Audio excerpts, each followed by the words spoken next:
Good afternoon, good evening, good morning, wherever you are. This is Mr. Shakespeare here again on the 14th of December, 2023.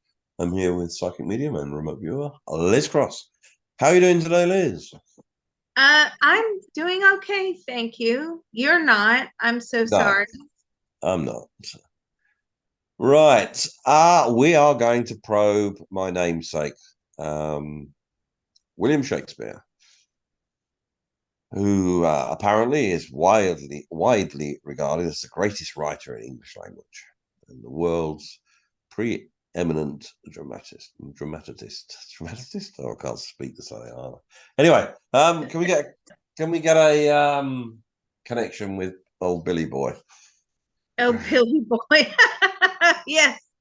I have him here. Yes. Right. Okay. So, did he write and compose all of the plays that have been accredited to him? No.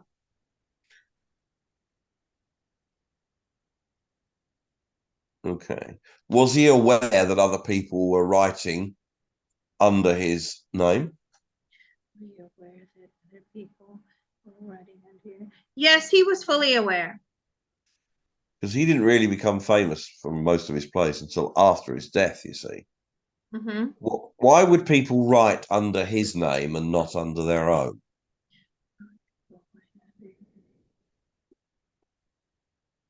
He was still quite known. He was still quite well known at that time. Yeah. Is he related in any way to John Dee, D-double-E?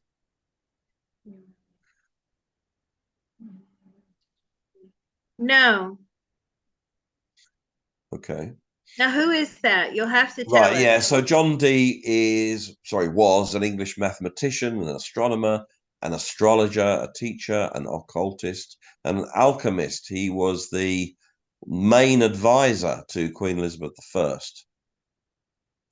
So he's the sort of forefather of a lot of things that we understand today.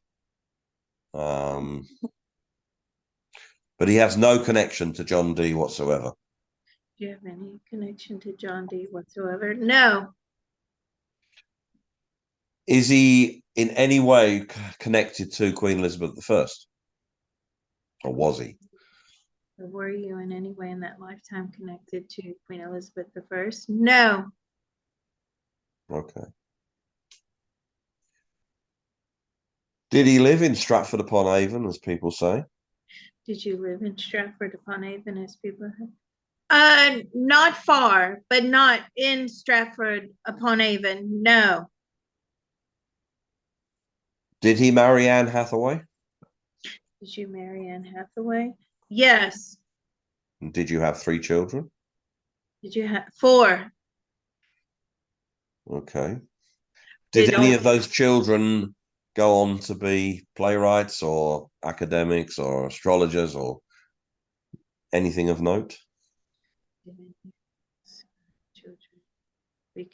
One of them, yes. Which one? First, second, third, or fourth? Second. Okay.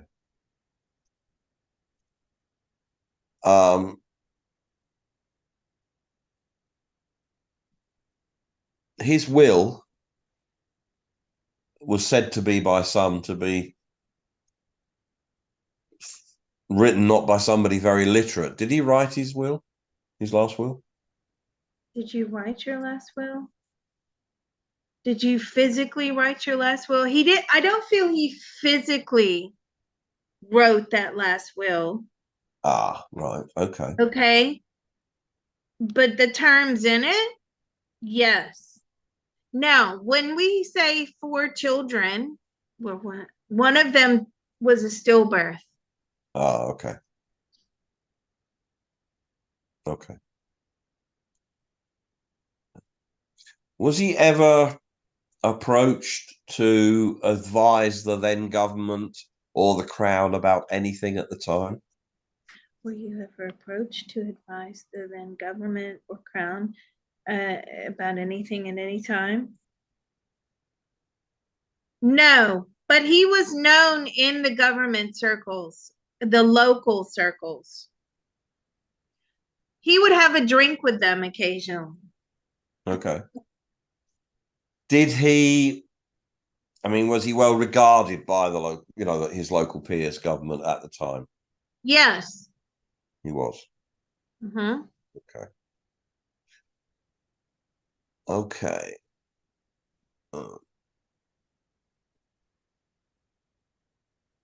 Has he been surprised by the extent of how his works have, blossomed, mushroomed, and pretty much have been produced all over the world?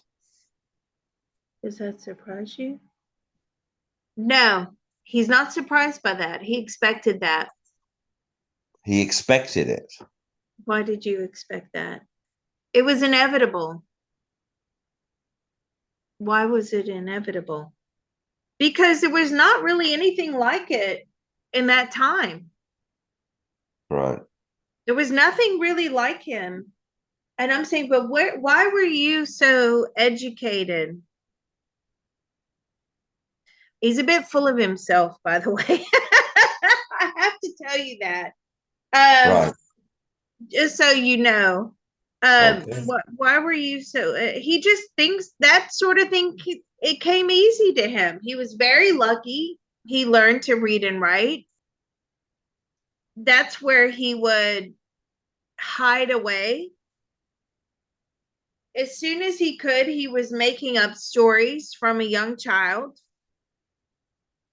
and it just flourished from there. Right. It doesn't surprise him. A lot of people, unless it was about religion, he's saying they didn't actually write about anything. Not on the level that he was. He was very, a trendsetter, really, of that time, he's telling me. He wrote Well, about real problems. right.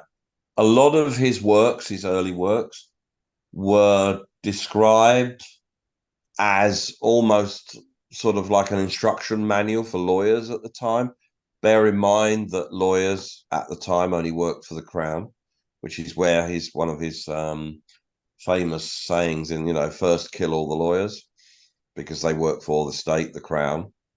So a lot of his plays were used as educational plays for lawyers. Did he know that? Oh, did you know that a lot of your plays were used for educational? I feel yes, but more so after he'd passed. Absolutely. Okay. Oh yeah, yeah, even more so after he passed, yes. Yeah. Oh, okay. So that is true. Hmm. Okay. All right. That was a quick probe. Thank you. Yeah, that's interesting because there's a lot of mystery surrounding Shakespeare. Have you been to Stratford upon Avon? Of course. Yeah, me too. Me too. When I was young, my nan took me there. I was so grateful. I didn't get to see any plays. It was a nice hot summer day, which is quite unusual for the UK. But we walked around and we looked and we talked about things, and it was very interesting. It Mm. was. So, I mean, this would be really good to delve into. Those of you listening, I am going to put this video public. Liz, why do you say public? Well, because you guys that are not on the Patreon, you're not seeing all the videos, but I will put this one public. And if you have questions, we can do a Yeah. follow-up. Yeah, That we would could be expand interesting. this. Yeah. Yeah. There's a lot of mystery surrounding him. Were you a ladies' man? were you a ladies' man? Did you have lots of affairs? He had one affair. He's like, no, not really. All right, so I will, because a lot of his plays and things are about, trysts and love and relationships and things like that. So that's why I asked that question. All right, I'll stop this one here. This was interesting. Thank you.